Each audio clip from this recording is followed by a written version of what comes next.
Sumo movie review. Film की ताकत comedy में निहित है, भावनात्मक क्षेत्रों में चक्कर लगाना और कुछ गंभीर क्षेत्र सबसे अच्छे रूप में विचलित करने वाले हैं और सबसे खराब रूप में क्रोधित करने वाले हैं।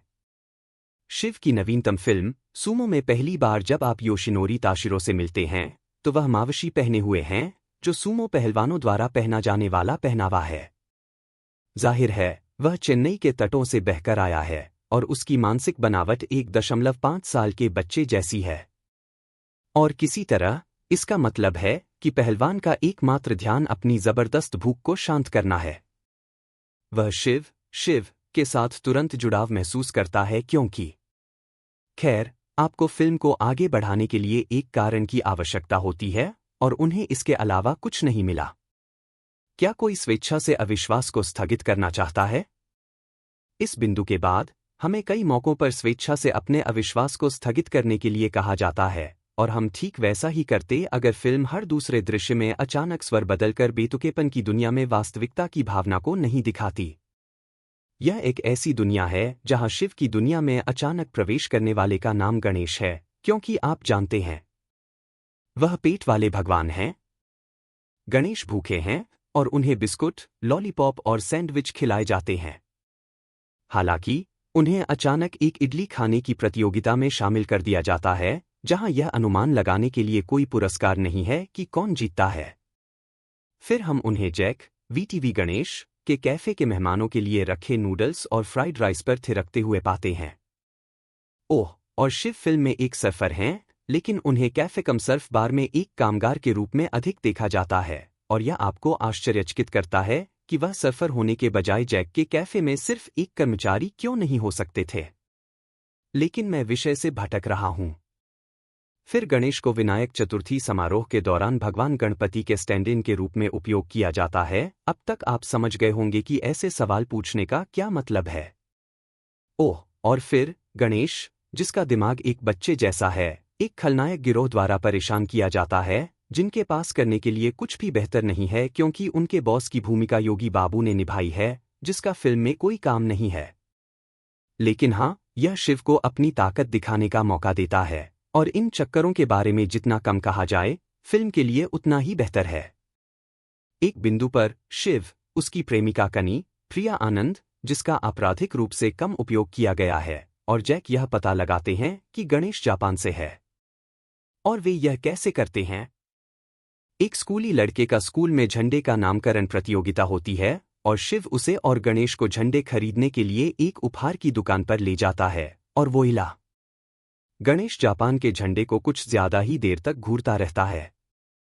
इस तथ्य को भूल जाइए कि कुछ दृश्यों पहले लॉलीपॉप देखते समय भी उसकी यही नजर थी। लेकिन हाँ, सवाल करने की क्या जरूरत है? वैसे भी अनिवार्य रूप से रजनीकांत जापान कनेक्शन भी है, जिसे थिएटर में तालियां बटोरने के लिए बनाया गया है।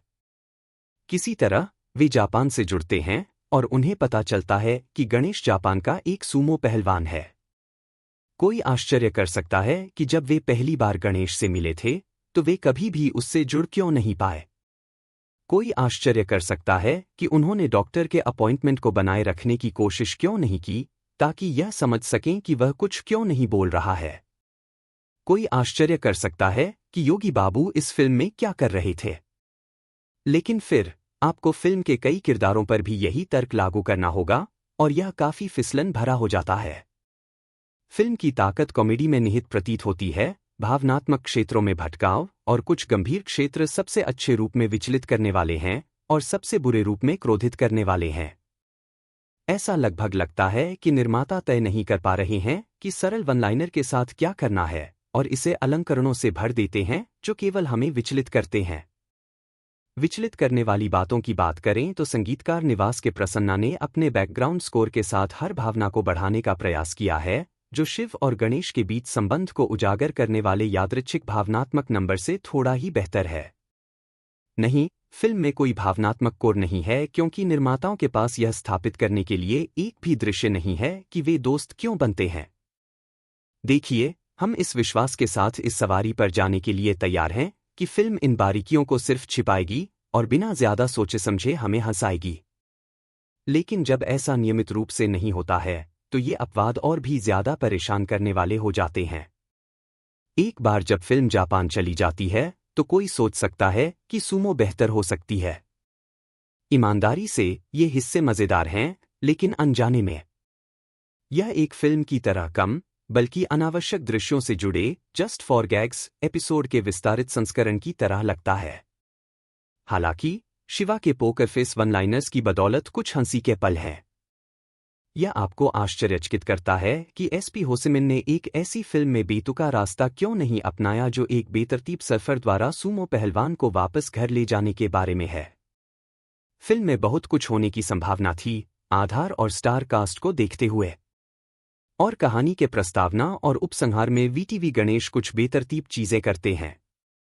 फिर भी निर्माता अपनी खुद की विचित्र चालों के लिए तर्क और कारण खोजने की अपनी अकथनीय आवश्यकता में उलझे हुए हैं, और हम रह गए हैं आश्चर्य। रुको, हमने अभी क्या देखा? सूमो मूवी निर्देशक SP Hosimin. Sumo movie cast: Shiva, Yoshinori Tashiro, VTV Ganesh, Priya Anand, Yogi Babu. Sumo movie rating 2 star.